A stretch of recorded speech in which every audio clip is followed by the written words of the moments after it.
afternoon, everybody. Thank you for taking the time to join this session today. It's lovely to see lots of people here. So, as I've been introduced, my name is Bex Hall and I'm the head of consulting at an organisation called Sedex.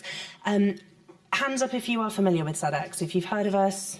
Oh, wonderful. Okay, that's great. There are quite a few people. So for those of you who are not familiar, Sedex is, as has been said, the Supplier Ethical Data Exchange.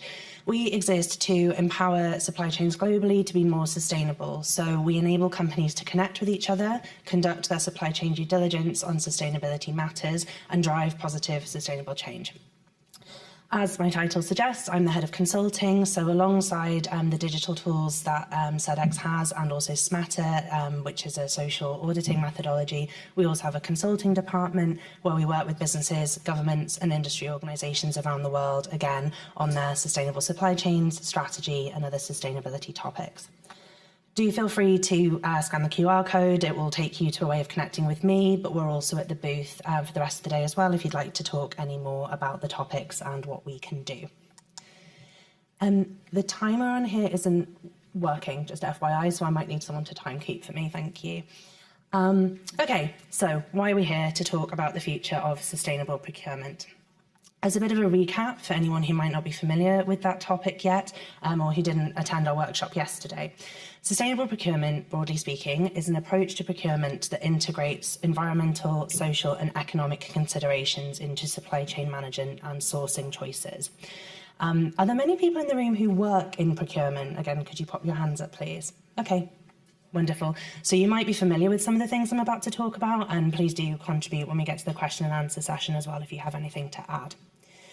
Broadly speaking, when we talk about sustainable procurement and its goals, we're trying to maximise the positive impacts of supply chain management and procurement choices and trying to reduce the negative impacts that we might see there. It's really important that organisations start to consider the entire value chain and the life cycle of products as well as just the supply chain, although we are going to focus a little bit more on supply chain conversation today. Something else that's really important to consider and that we will talk about a bit today is also about not just seeing sustainable procurement as a compliance task. It's not just about ticking boxes, about making sure we're not breaking laws. It's actually about trying to go, a bit of a cheesy phrase, I'm sure for anyone who plays conference bingo, you've already heard this over the last few days, but it's about going beyond compliance and trying to really have a good positive impact and also strengthen your USP as a business through those activities. Oh, lots of them here. So before talking about the future of sustainable procurement, I'm just going to try and situate a little bit where sustainable procurement is at the moment.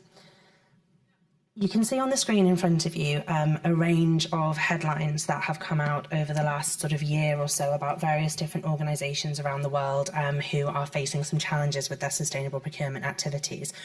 None of these are up here to name and shame organisations. It's just to really highlight that there is a lot of criticism on organisations at the moment, even those who have really good programmes in place and are absolutely doing their best.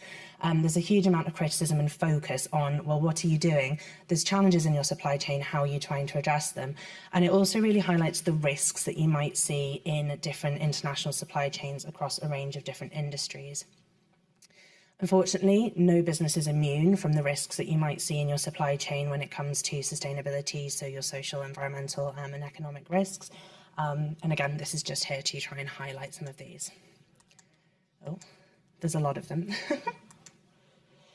So why is there so much scrutiny on supply chains when it comes to sustainability at the moment? I think historically, and up until maybe the last perhaps 5, maybe 10, but let's say the last 5 years, when we talked about sustainability in business, it predominantly looked at your operations, how you're treating your own employees. Are you working with any local community groups? What's your kind of corporate social responsibility activity going on there?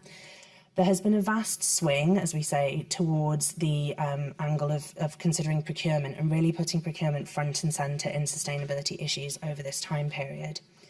What you can see in front of you is, to some, a slightly frightening map, to others hopefully informative, which tries to capture some of the key pieces of legislation that have been introduced globally over the last 20 or so years that put emphasis and requirements on businesses to integrate sustainable criteria and behaviour into their procurement models and their supply chain management. I realise they're a little bit small. I think you do get a copy of these afterwards if you want to dive into more detail, and obviously please do ask questions. But some of the key pieces on there that you might be familiar with include the UFLPA in the United States, the recent Canadian Modern Slavery Act, or Bill S211, and then a range of European legislation such as the EU CSDDD, the EU CSRD, which I know has been talked about quite a lot over the last few days, and a variety of other pieces too. This is not exhaustive, unfortunately, for many people who are trying to tackle legislation on behalf of their business. A recent report that we're going to go into in a second discusses the fact that there's currently nearly 2,500 pieces of ESG legislation and regulation globally. Not all of those focus on procurement, but the vast majority do have some sort of intersection with procurement and supply chain because it's such a big part of organisations' work that it really is key to bear that in mind. So how are businesses affected by this? There's a little section here I just wanted to focus on UK businesses given the location of this conference today. For anyone who's just looked at that last slide and thought, well, there was only one that actually listed the United Kingdom, so we're okay, it doesn't affect us. Unfortunately, that is not true. Many of you will already be familiar with things like the UK Modern Slavery Act, which came into place in 2015 and obviously targets predominantly UK businesses and those that do business within the United Kingdom. But when we start to look at other pieces of legislation that arguably have more teeth, so more consequences, stricter requirements and bigger consequences for non-compliance, and starting to turn, for instance, to EU legislation, whilst the UK is no longer within the European Union, there are potentially thousands of UK businesses who are going to be impacted by EU legislation. You can see up there that it's estimated that around 50,000 companies globally are affected by CSRD. Obviously, many of those will be UK based. And it's also really interesting to know that for the UK's exporting for last year, around 42% of all UK business exports went to EU nations and onto the EU market. So any regulations such as deforestation regulation or the EU CSDDD will end up impacting UK businesses if they are exporting into the market. So it is key to pay attention to that. The final point I found quite frightening, actually, that came from a recent piece of research that showed that the cost of all of this on companies, unfortunately, can be quite high, which is why it's really important to take action as soon as possible and really make a plan as a business. A recent report had suggested that the average cost of an ESG report is somewhere between $250,000 and $425,000. So in pounds, it's about 2/3 of that cost, which is astronomical. Again, that can cover a range of different ESG reporting types. It's not necessarily specifically one that's related to sustainable procurement, but it really does, again, demonstrate the gravity of what we are talking about. So how do businesses feel about all of this, about the legislation that's coming and the changes that we are seeing? A recent report by KPMG, I'm not sure if we have KPMG at the event, I know we have Deloitte, but if anyone is from KPMG, we'd love to hear a take on this. But a recent piece of research that was conducted around senior executives identified and sort of benchmarked, if you like, where they felt their business was in terms of preparedness for different ESG regulations, as well as supply chain focused ones. And as you can see from the slide, only around a quarter of people felt that they were, our organisation is ready, we're ready to go on this, or we may even have procedures and things in place to tackle this. Around half of the people that were interviewed felt that they were advanced in this space, so they weren't starting at the beginning, but they still didn't feel fully ready to implement and tackle all of the challenges that they were going to face. And finally, around another quarter felt that they were at the beginning of this journey. So hopefully this is comforting to anyone who also considers themselves to be in that advanced or beginners group. But again, it really does demonstrate that even some of the leading companies are finding the changes in sustainable procurement a little overwhelming. This one is a final point on how people, organisations are feeling about upcoming sustainability changes and sustainable procurement changes. As you can see, around 3/4 of businesses feel really pressured into setting targets around ESG and around sustainable procurement and supply chains, and don't necessarily know how they're actually going to hit those targets, or don't feel confident in setting those targets within a broader context. So I think many of us have been put in that position before where we've had to say, well, what do you think you'll have achieved by the end of the year? And we take a guess, because there's not all that many frameworks around at the moment to be able to truly situate your suggestions and your targets in real data. So again, you're not alone if you are feeling that way. Around 62% of the people surveyed also were worried about the ESG legislation that we've just talked about. So again, demonstrating that there's not necessarily a great grasp either on the legislation itself or how it is going to affect you and your business going forwards. Around a quarter of the people that were interviewed fear investor withdrawal or divestment if they are not able to fully embed ESG into their work and into their procurement practices as well.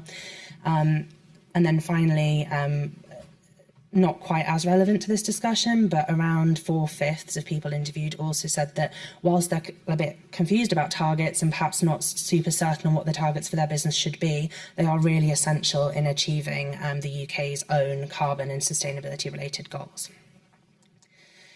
So on to the future. Now I've terrified everybody with the current state of being in sustainable procurement. What are some of our predictions for the future and the near short term of sustainable procurement? So to talk about the legislation again, what we predict is that the legislation globally is going to increase in scope and in severity. As I mentioned previously, there's around 2,500 pieces of ESG regulation at the moment, or even as of March. It's quite likely to have gone up again since then. So that really is important to make sure that as a business, you are on top of identifying what applies to you, how does it apply to you, and what are you going to do to integrate that into your ways of working. Existing legislation is again increasing in scope. We saw earlier this year that the German Lieferkettengesetz Supply Chain Act increased, the threshold decreased, but it actually increased in scope in the sense of the amount of companies that it applies to has now increased. And then also, again, for those familiar with legislation like CSRD, that is again growing over time in terms of the number of organisations it will affect and impact.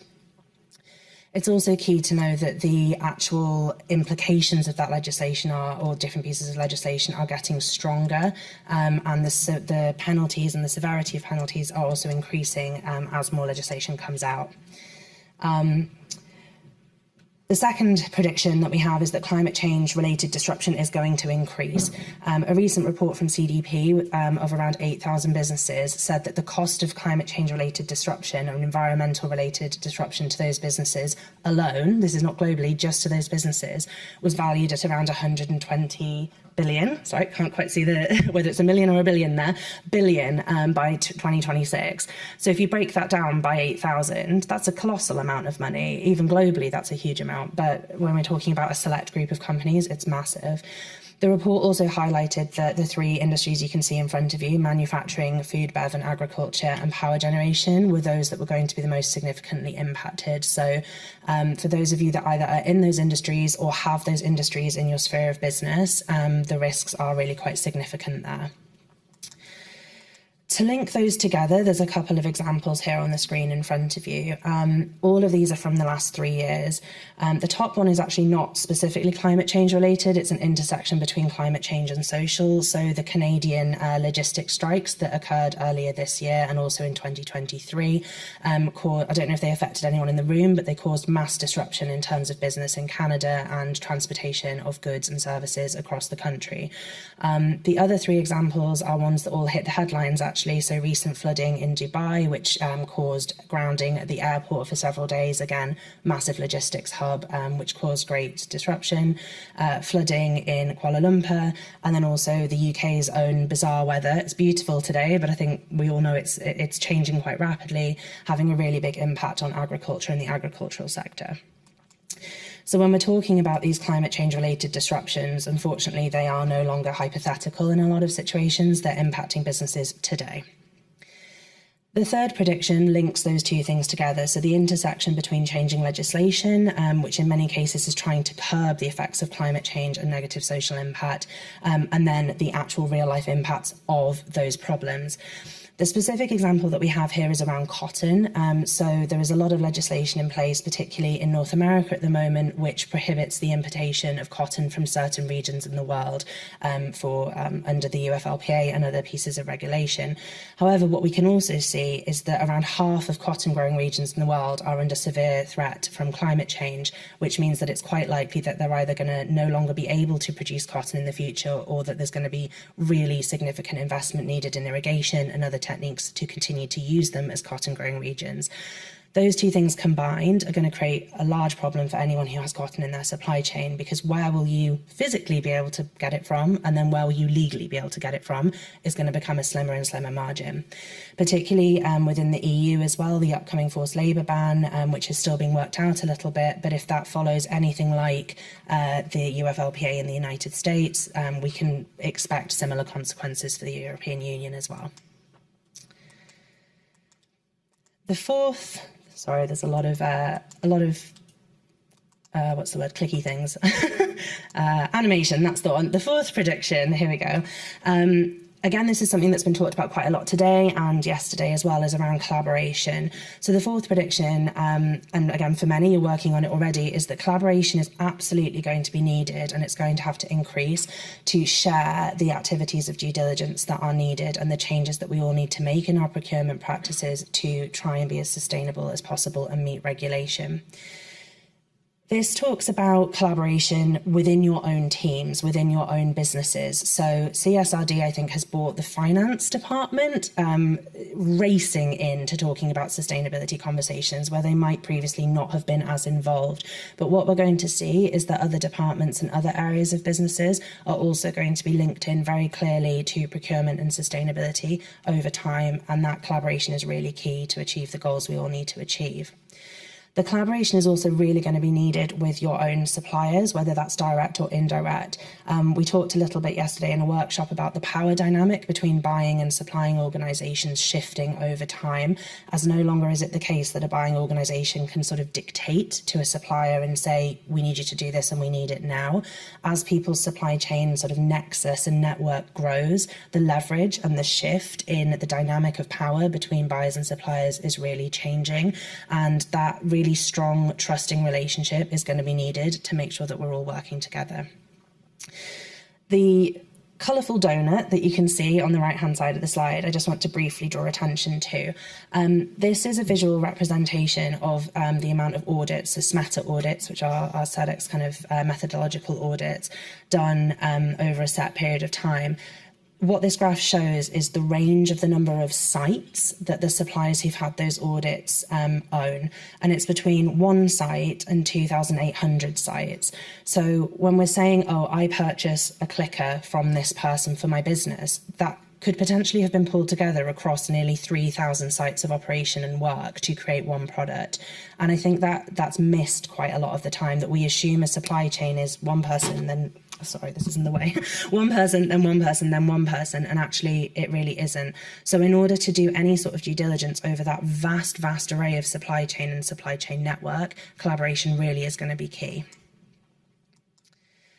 The final, fifth and final prediction,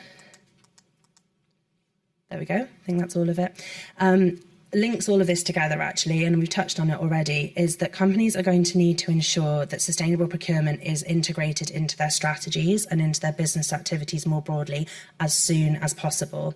I talked about a slightly terrifying cost of an ESG report earlier, but we also know that on average it can take somewhere between 6 months and 6 years to fully integrate a sustainable procurement practice and program into your business, depending on the size, the legislation, the products, the industry that you're in. If we think that some of the legislation coming into place actually starts in the next 6 months, if it's not already in place, you need to get ready now. It is no longer an option to sit and say, I'll wait for this to start affecting me down the line. You really need to start taking action now to understand what the scope and complexity of your supply chain is, what those regulatory requirements are, your resources and expertise that are going to be needed, and then, as I've just said, also to build that supply cooperation and really work together on achieving all of these goals. A summary of those 5 points is there. As I say, I think you will get the slides after this, but if you want to take a short picture of that, then feel free. And I will wrap up. So this clock says I've got an hour, so it's clearly not quite right.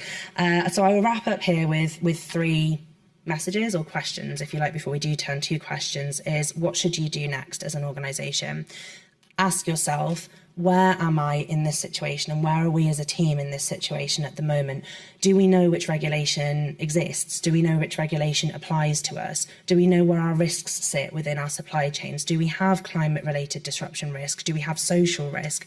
Where are we? Where are we now?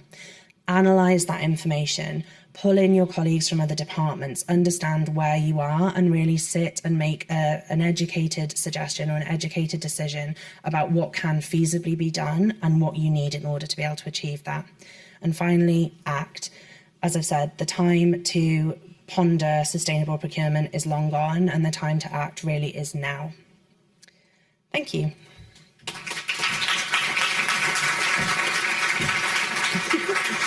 Thank you, Bex.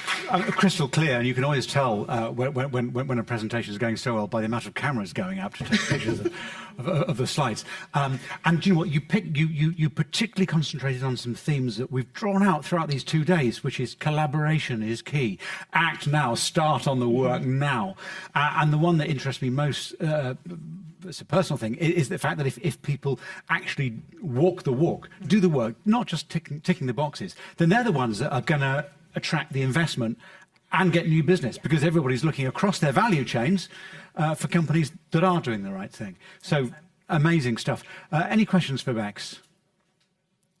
It was that crystal clear. We have a gentleman there and a microphone. Almost got away with it. Almost. I had my own. You use cotton as an amazing example for a main product that's at risk from climate change. In your opinion, what are the top 3 materials in use that are most at risk from climate change? I don't want to put you on pressure if not come to stand in about 10 minutes. No pressure.